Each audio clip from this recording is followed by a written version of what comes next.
Imagine que tu te réveilles demain matin. Le monde est normal.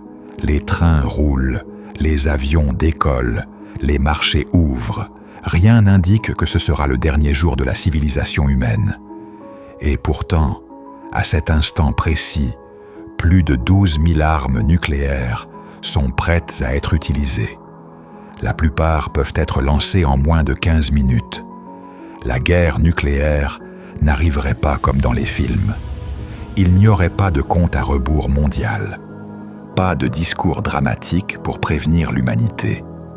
Elle commencerait par une erreur, une peur ou une décision prise trop vite. Et une fois lancée, personne ne pourrait l'arrêter. Une guerre nucléaire entre grandes puissances, États-Unis, Russie, Chine, ne commence pas par une volonté d'anéantir le monde. Elle commence par une crise, un conflit régional, une tension politique, un missile conventionnel mal interprété, un radar défectueux, un exercice militaire trop réaliste. Dans les centres de commandement, les écrans s'allument. Un signal apparaît. Il n'indique pas une certitude. Il indique une possibilité. Et dans la dissuasion nucléaire, une possibilité est déjà un danger mortel. Les doctrines sont simples. Si nous attendons trop longtemps, nous mourrons. Alors, on ne vérifie pas pendant des heures. On vérifie pendant quelques minutes. Les chefs d'État ne disposent pas de jours pour réfléchir. Ils disposent de 5 à 12 minutes. Les systèmes automatisés calculent la trajectoire supposée des missiles, le nombre d'ogives les cibles probables. Les scénarios sont binaires, riposter immédiatement ou risquer de perdre toute capacité de réponse. La dissuasion repose sur une idée terrible. Si nous allons mourir, l'ennemi doit mourir aussi. La décision est prise. Les ordres sont transmis. À partir de cet instant, le monde est condamné, même si tout le monde regrette. Les silos s'ouvrent. Des centaines de missiles intercontinentaux quittent le sol. Ils ne font aucun bruit perceptible à distance. Ils montent dans l'espace. Pendant environ 30 minutes, ils sont invisibles pour la majorité de l'humanité. Personne dans les villes ne sait encore ce qui arrive. Mais les systèmes adverses détectent le lancement presque immédiatement. La riposte part à son tour. C'est un effet domino mondial.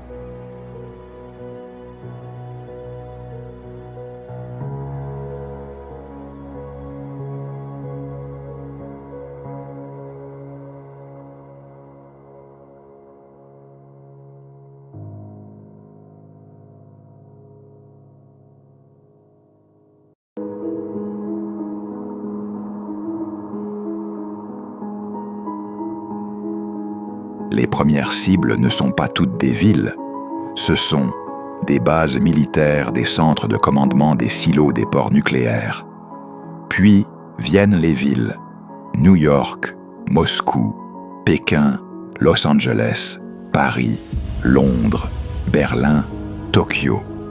Chaque explosion libère une énergie des centaines de milliers de fois supérieure à Hiroshima.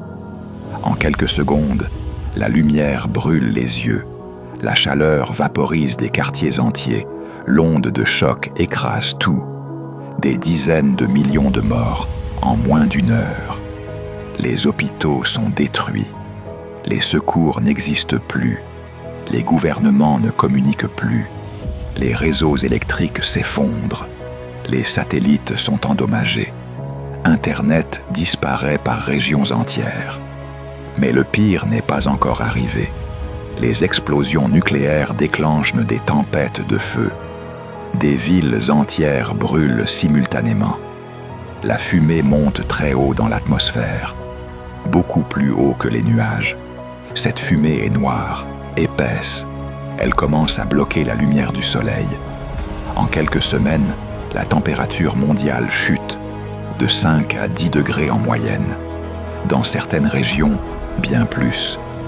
Les saisons disparaissent, les récoltes meurent, le blé ne pousse plus, le riz échoue, le maïs disparaît, Les océans se refroidissent, le plancton meurt, la chaîne alimentaire s'effondre. Même les pays non bombardés commencent à mourir. Il ne reste plus de commerce mondial, plus de transport, plus d'aide internationale. Des milliards de personnes dépendent de l'agriculture moderne. Sans soleil stable, elle s'effondre totalement. Les famines deviennent planétaires. On estime que 5 à 6 milliards d'êtres humains mourraient, même sans être directement frappés par une bombe. Les gouvernements cessent d'exister. Les armées se fragmentent. Les lois disparaissent. Les sociétés modernes, trop complexes, ne peuvent pas survivre sans énergie, sans nourriture, sans coordination. Ce n'est pas un retour à l'âge de pierre. C'est pire. C'est un monde sans savoir, sans transmission, sans stabilité. L'humanité ne disparaîtrait probablement pas totalement, mais elle serait réduite à des poches isolées, technologiquement régressée, traumatisée pour des générations. La civilisation telle que nous la connaissons serait terminée, définitivement.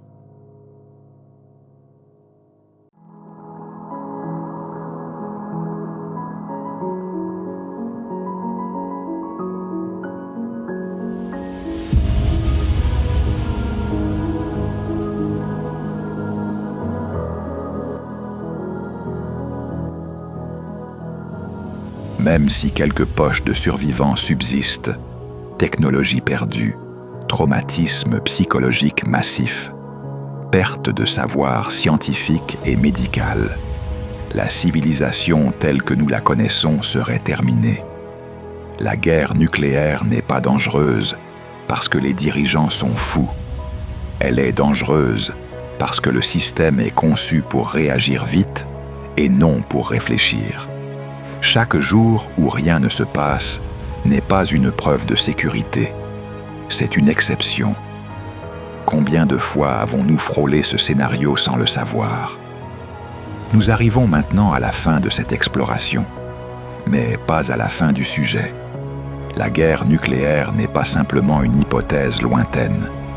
Elle est une possibilité permanente, toujours prête à surgir dans un monde où des armes capables d'anéantir des millions de vies sont à portée d'un seul bouton. Nous avons vu comment une seule décision, une erreur ou même un bug informatique pourrait déclencher une chaîne d'événements irréversibles.